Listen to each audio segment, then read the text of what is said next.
Hello everyone, JG1 Barton here, and in this video I want to show you that not every single fight that you're going to get into has to be a knife fight or an ambush. Some of them will end up being more of a chess match, as this one was. There aren't a whole lot of videos out there that will show you how to deal with two enemies when you're alone, as most of them, when they deal with 2 versus 1 situations, will teach how you and your wingman will gang up on a single enemy. In this video I want to show you what to do when you're alone against 2 very well coordinated pilots, how to look out after your own skin and using your own plane's advantages to keep yourself alive.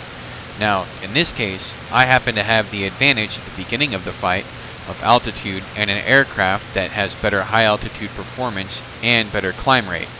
So this isn't going to apply necessarily if you find yourself in a fight against 2 109s in a Spitfire Mark V.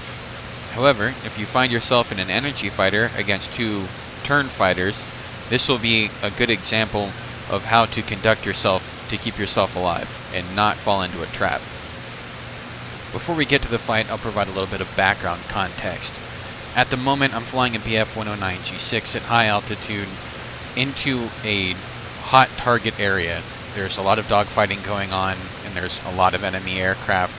There's a large population of people on the server. So I want to be cautious because I am alone and unsupported, and it is late war, so the Russians do have some pretty darn good planes. But I'm coming into the target zone from behind enemy lines, hoping to catch people climbing up unawares. Now, I do happen to find a pair of aircraft climbing up, but not unaware. Here I spot the 2 opposing aircraft coming out of the clouds at my low 9 o'clock. I immediately turn into them and set my throttle to the 30-minute combat setting at 1.3 ATA. One of the things that I've immediately noticed about this pair of enemy aircraft is that they are flying in a perfect line abreast combat formation. So I know that these guys are going to be on comms and they're going to be pretty well coordinated. I'm not able to get even close to them before I notice that they've seen me and they turn into me. Now that they've both turned exactly into me is going to produce a nose to tail formation on them, and so I'm not even worried about the first one right now. The second one is the one that I'm after, because as he is chasing his lead, he is unsupported.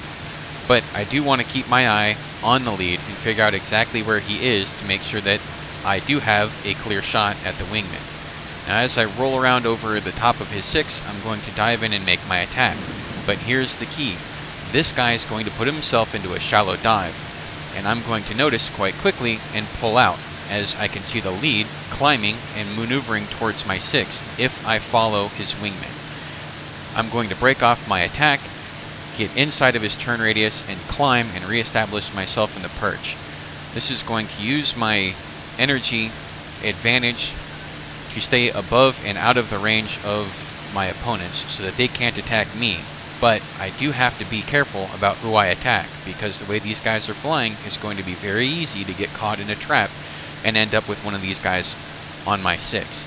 So at this point I'm kind of just playing with them. I'm going to be prodding them and trying to figure out exactly how well they're going to coordinate and how well they're going to support each other, and I'm going to try and see how long I can fight these guys until one of us makes a mistake. Or maybe we find a third person who isn't paying enough attention and I can attack him and run away. As I've evaded the lead's attack, I've picked up the second target again, and I'm starting to counter his maneuver back around onto my 6, and now he's at my 2 o'clock. I know where he's at, and I know he's going to be predictable. I still don't know where the lead is because I lost sight of him, but I know he's going to be coming back to support this guy. And as I come around, I'm going to go ahead and push him down because I don't want him up at my altitude. I want to push him so he puts his nose down and gets his plane in a dive and gets down away from me.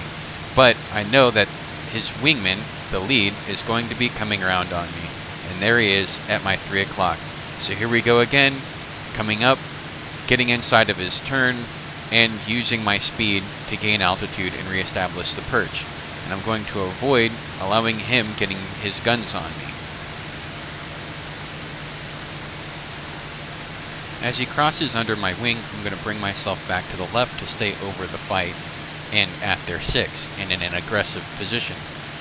And as I do so, I'm going to notice that his wingman is coming to the right, and also there's a third target down there. Although I eventually identify this as a Focke-Wulf 190, and he's a non-factor in this fight.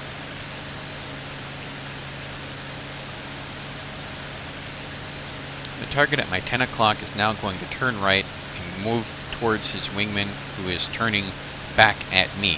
I'm going to go ahead and put my nose on him and make him at least think I'm going to attack him, but the distance and the angle is far too great, and there's nothing I can do. There's absolutely no chance that I'd ever hit him.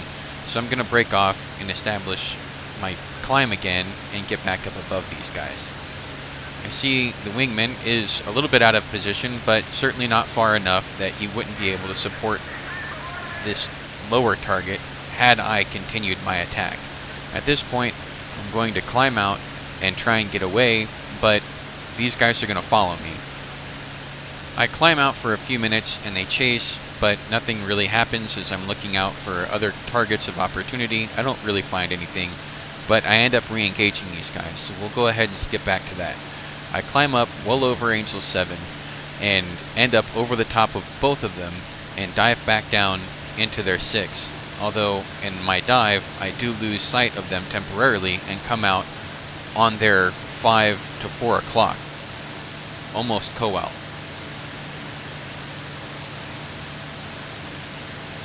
This is where I find my opportunity to force them into a mistake. I've got them both off of my left side, and I'm going to turn and engage. Now, I'm going to keep an eye on the far guy, because he's the one who's going to start climbing to cover his friend, who's closest to me and obviously the easiest target. I'm going to feign an attack on him, but I'm also going to cross his 6 and make him move towards his wingman. This is going to produce a nose-to-nose action between both of them, which means that they're not really going to be able to support each other. They're not going to be able to drag me, and I'm going to be able to have both of them off my nose, which gives me the option to choose either of them to attack. And however they manage this is going to determine who I attack. At the moment, one of them is climbing very hard to get above me, and I'm going to maneuver to the 6 of the one below and to my right side and push him down while climbing up to the other one. And as I climb up, this guy's low energy. I'm just going to stick the throttle all the way forward and put my nose up. I'm not going to get a shot, but I am going to climb back up through him. And at this point, I've really pushed all of my energy into the vertical, and I'm prop hanging it. I'm full controls, full right rudder, full right aileron, trying to keep this thing from flopping completely. I let it tumble, I regain control of it, and I'm nose on the one that was high.